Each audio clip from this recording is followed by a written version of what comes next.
Hello friends, welcome to my channel MASTI PATHSHALA where you learn English better through Bengali যেখানে তোমরা ইংরেজি শিখবে বাংলায় অনেক বেটার ভাবে।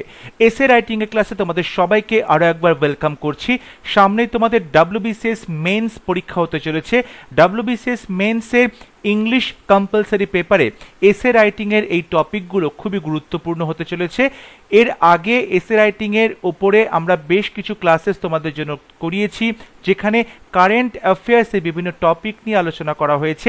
আজকের এসেতেও নতুন একটি টপিক নিয়ে আমরা আলোচনা করতে চলেছি। আশা করব এই ক্লাসটি তোমাদের কাছে খুবই গুরুত্বপূর্ণ হবে, তোমাদের পরীক্ষা প্রিপারেশনে হেল্প করবে এবং তোমরা অবশ্যই এই টপিকটি ভালো করে প্রস্তুত রাখবে তোমাদের পরবর্তী পরীক্ষার জন্য।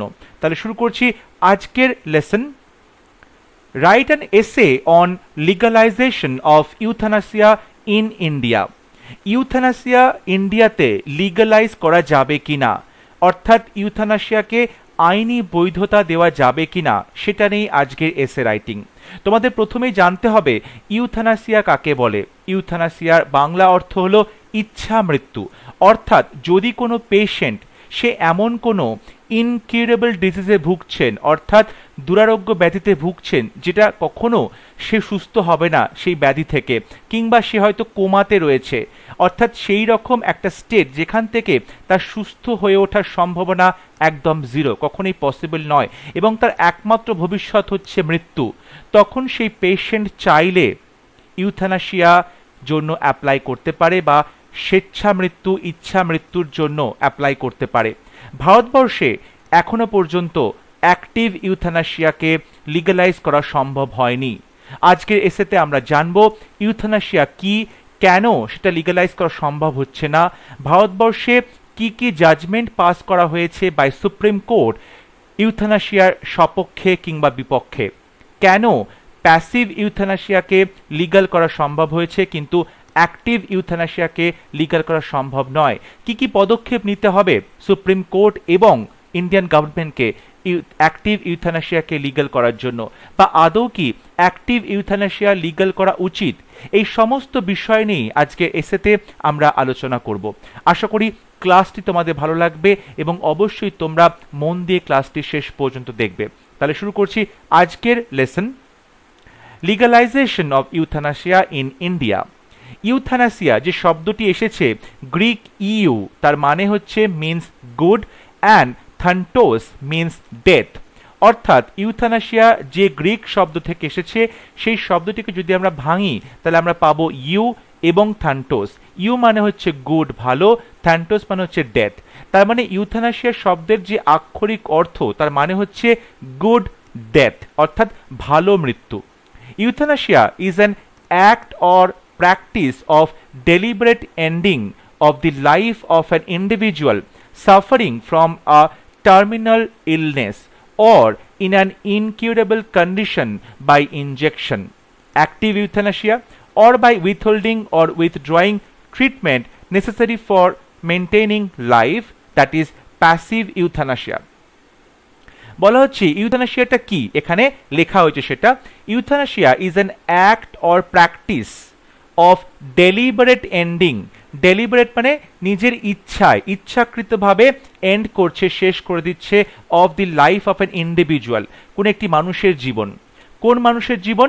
সাফারিং, যে মানুষটা সাফার করছে ফ্রম আ টার্মিনাল ইলনেস, অর্থাৎ এমন দুরারোগ্য ব্যাধি যেটা কখনোই সুস্থ হবে না, সেটাতে আমরা জানি ফাইনাল স্টেট হচ্ছে মৃত্যু।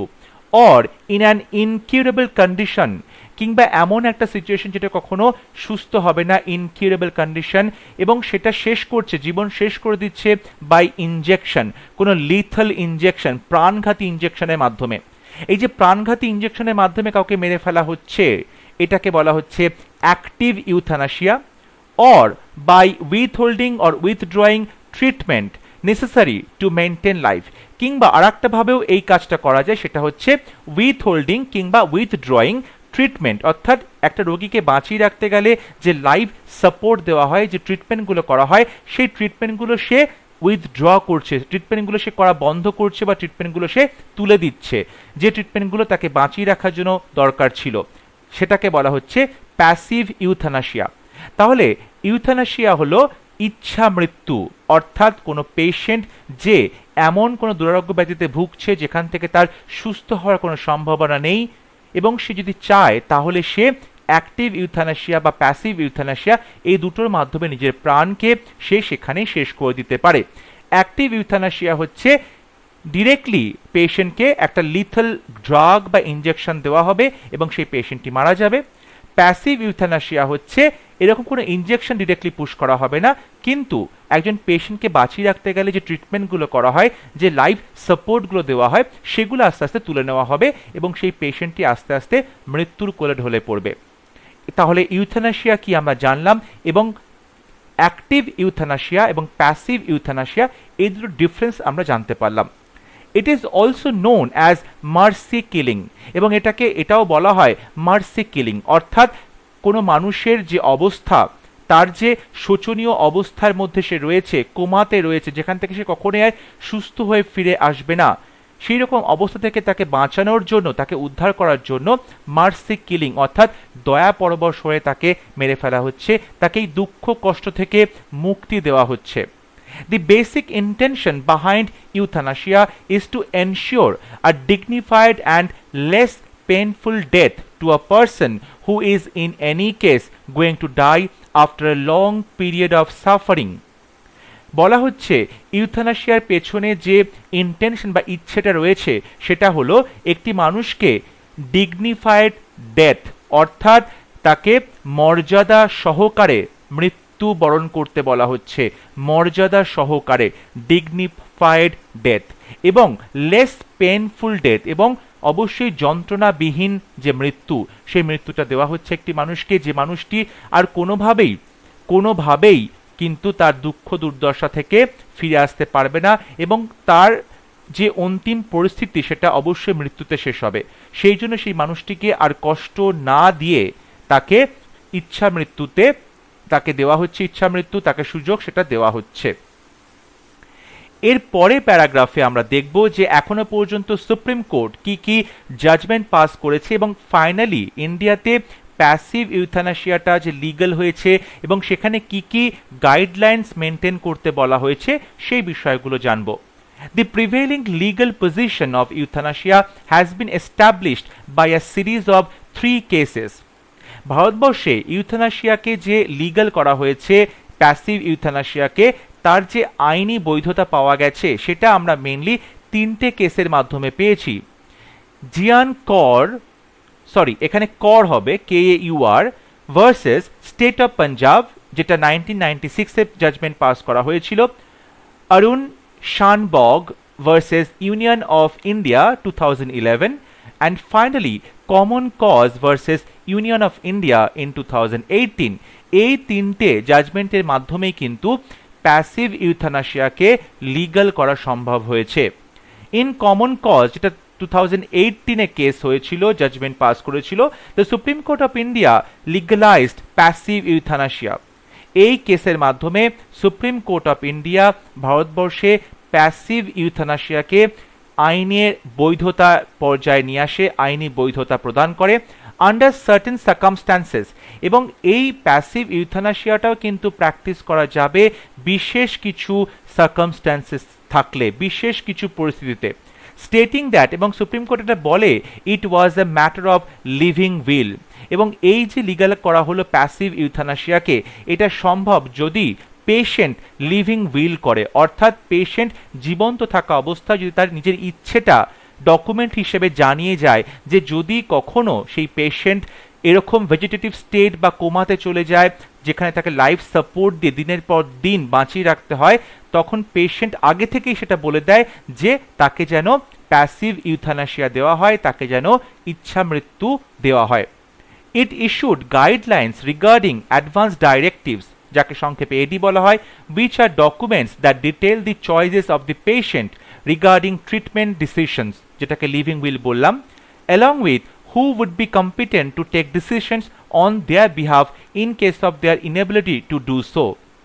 এই যে বলা হচ্ছে গাইডলাইন্স, সেই গাইডলাইন্সগুলোকে আসলে বলা হচ্ছে অ্যাডভান্স ডাইরেক্টিভস, অর্থাৎ কিছু নির্দেশাবলী দিয়ে দেওয়া হয়েছে আগে থাকতেই, যেখানে বলা হচ্ছে এগুলো একটা ডকুমেন্টস, যে ডকুমেন্টসের ডিটেলে বলা হচ্ছে যে পেশেন্টের চয়েস কি কি, অর্থাৎ পেশেন্ট যখন বুঝতে পারছে হয়তো ভবিষ্যতে তাকে কোমাতে চলে যেতে হতে পারে বা ভবিষ্যতে সে হয়তো তার ডিসিশন নেওয়ার ক্ষমতায় থাকবে না, তাই আগে থেকেই কি ট্রিটমেন্ট হবে, যদি এমন পরিস্থিতি হয় তাহলে ট্রিটমেন্টটা তাকে দেওয়া হবে না এবং সে প্যাসিভ ইউথানাসিয়া নিতে পারবে, এই রকম ডিসিশনস লেখা আছে এই ডকুমেন্টসে, যাকে আমরা লিভিং উইল বলছি। এর সাথে আর কি আছে এই গাইডলাইন্সে, along with who would be competent to take decisions on their behalf, যদি পেশেন্ট অক্ষম হয় এরকম সিচুয়েশন সিদ্ধান্ত গ্রহণ করতে, তাহলে পেশেন্টের হয়ে কারা বা কে এই সিদ্ধান্ত গ্রহণ করতে পারবে, কাদের সিদ্ধান্ত চূড়ান্ত বলে মনে হবে, এই সমস্ত বিষয়ে কিন্তু ডিটেলে লেখা আছে সুপ্রিম কোর্টের এই নির্দেশাবলীতে। The court specifically stated that the fundamental right to life and dignity under Article 21 includes the right to refuse treatment and die with dignity.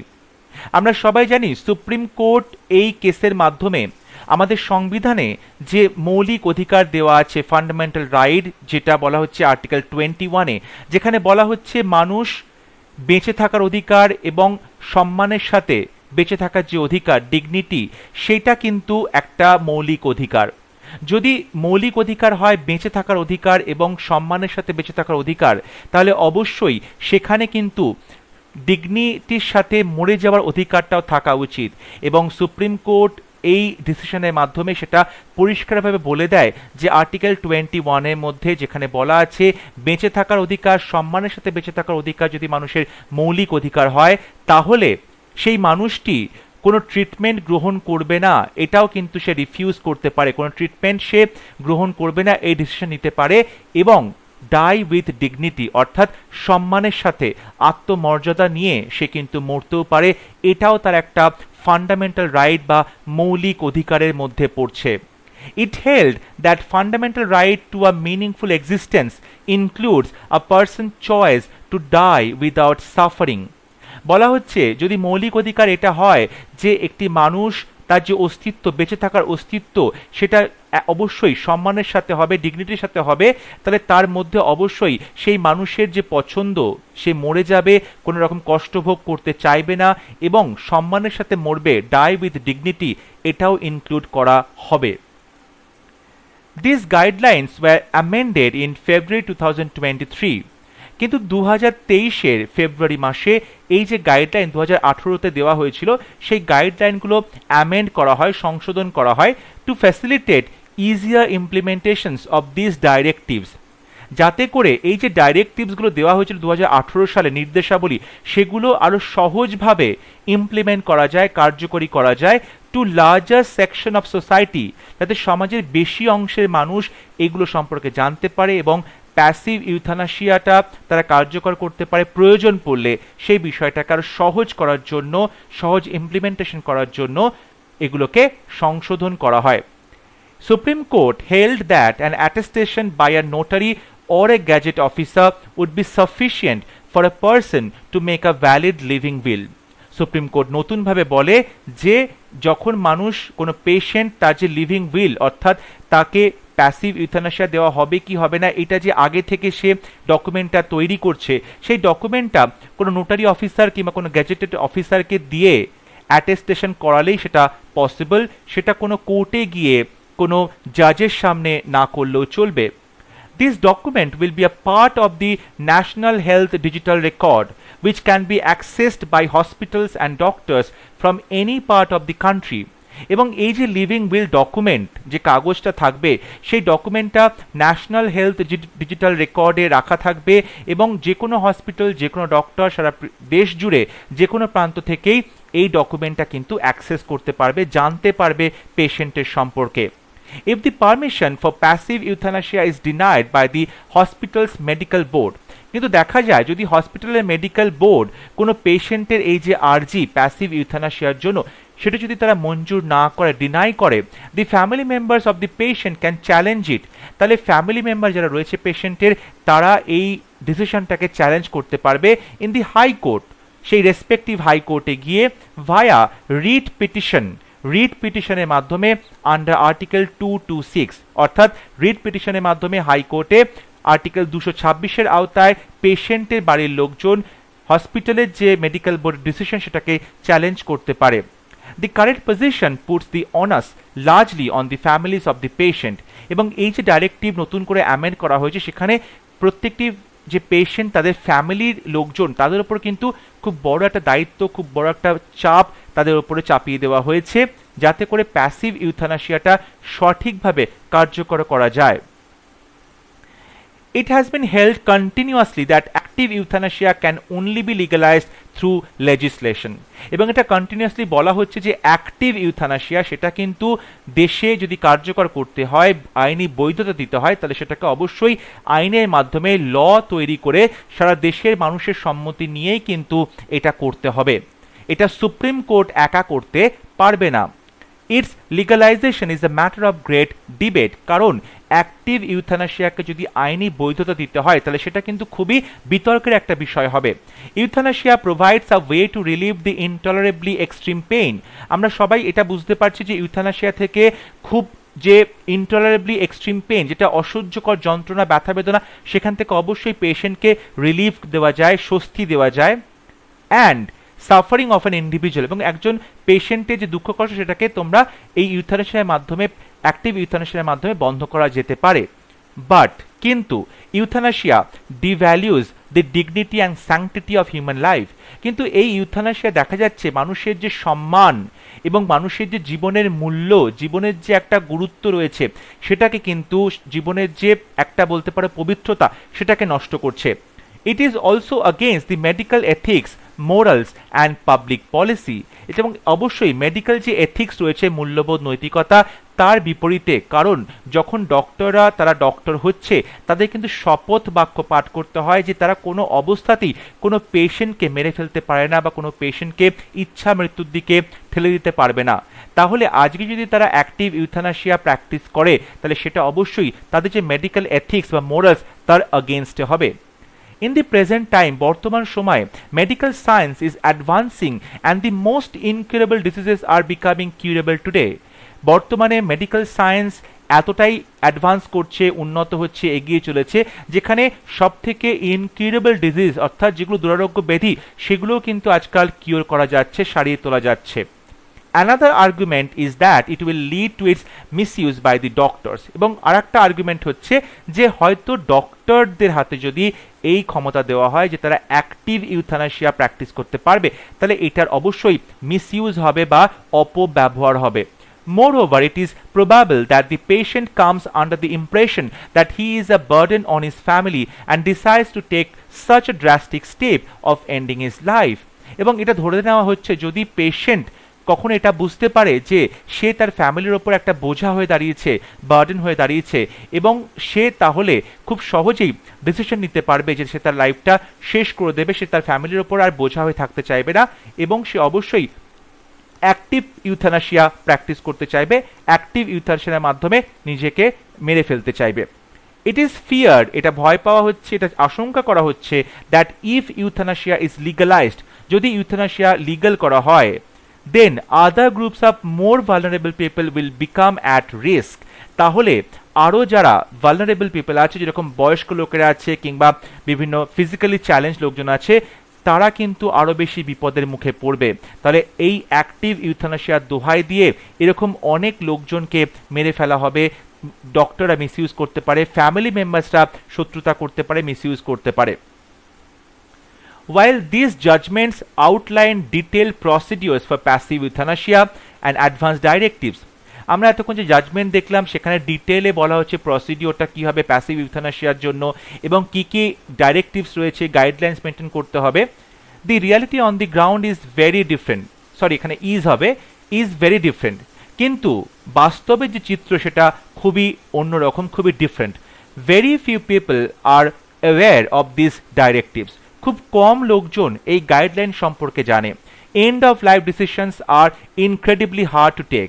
এবং একটা মানুষ তার জীবন শেষ করে দেবে, এই যে সিদ্ধান্ত, সেটা কিন্তু প্রচণ্ড কঠিন একটা সিদ্ধান্ত নেওয়া।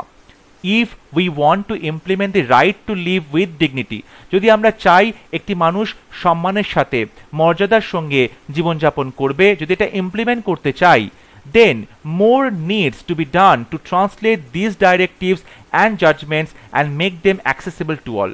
তাহলে এই যে ডাইরেক্টিভগুলো আছে, এই যে জাজমেন্টসগুলো আছে, সেগুলো আরও সহজভাবে ট্রান্সলেট করতে হবে, সহজভাবে লোকজনকে বোঝাতে হবে, এবং সবার কাছে যাতে এই ডাইরেক্টিভসগুলো পৌঁছয়, সবাই যাতে গাইডলাইন্সগুলো জানতে পারে, বুঝতে পারে, সেই ব্যাপারটা এখানে মেক শিওর করতে হবে, পসিবল করতে হবে। অর্থাৎ বেশি লোকের মধ্যে এই অ্যাওয়ারনেস, এই যে এডুকেশন এই ইউথ্যানাসিয়া সম্পর্কে, প্যাসিভ ইউথ্যানাসিয়া সম্পর্কে, সেটা ছড়িয়ে দিতে হবে। তাহলেই কিন্তু একটা মানুষ right two live with dignity যেটা রয়েছে, সম্মানের সাথে বাঁচা, সম্মানের সাথে মৃত্যু, এই বিষয়গুলো সম্পর্কে জানতে পারবে এবং সঠিক ডিসিশন নিতে পারবে। আই হোপ আজকে ক্লাস তোমাদের ভালো লেগেছে। যদি বিষয়টি বুঝতে কোথাও অসুবিধা হয়, তোমরা অবশ্যই আমাকে কমেন্টে লিখে জানাতে পারো। যদি ক্লাসটি ভালো লাগে, ভিডিওটি লাইক করবে, শেয়ার করবে এবং আমার চ্যানেলটি সাবস্ক্রাইব করতে ভুলবে না।